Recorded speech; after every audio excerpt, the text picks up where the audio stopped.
Isang matinding sakuna ang naganap sa karagatan malapit sa Bajo de Masinloc nitong Huwebes ng gabi matapos tumaob ang MV Devon Bay, isang barkong may bandila ng Singapore. Ayon sa ulat, may lulang 21 crew members na pawang mga Pilipino ang nasabing barko na may kargang iron ore patungong China. Sa bilis ng pangyayari, agad nagpadala ng 2 barko ang China Coast Guard, CCG, matapos silang makatanggap ng distress call madaling araw nitong Biyernes, ika-23 ng Enero taong 2026.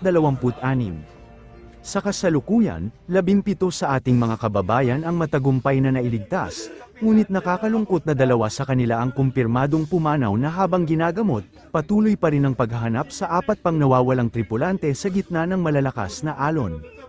Nagpakita ng mga larawan ang Chinese Embassy kung saan makikitang binibigyan ng medical treatment ang mga nasagip na mandaragat.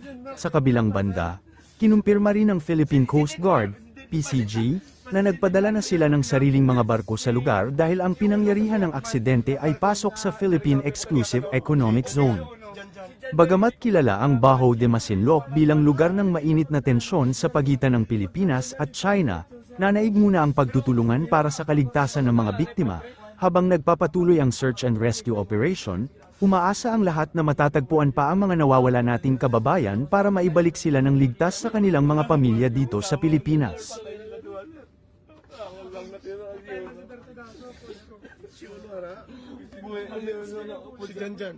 Si Mark, hindi ko nakita.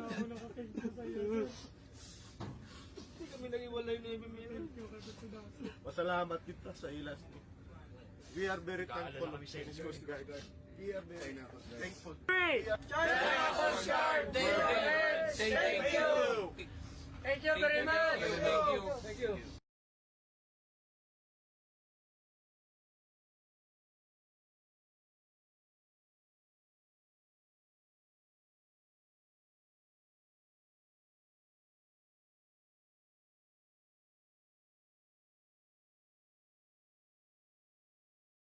Thankful. China Coast Guard, thank you.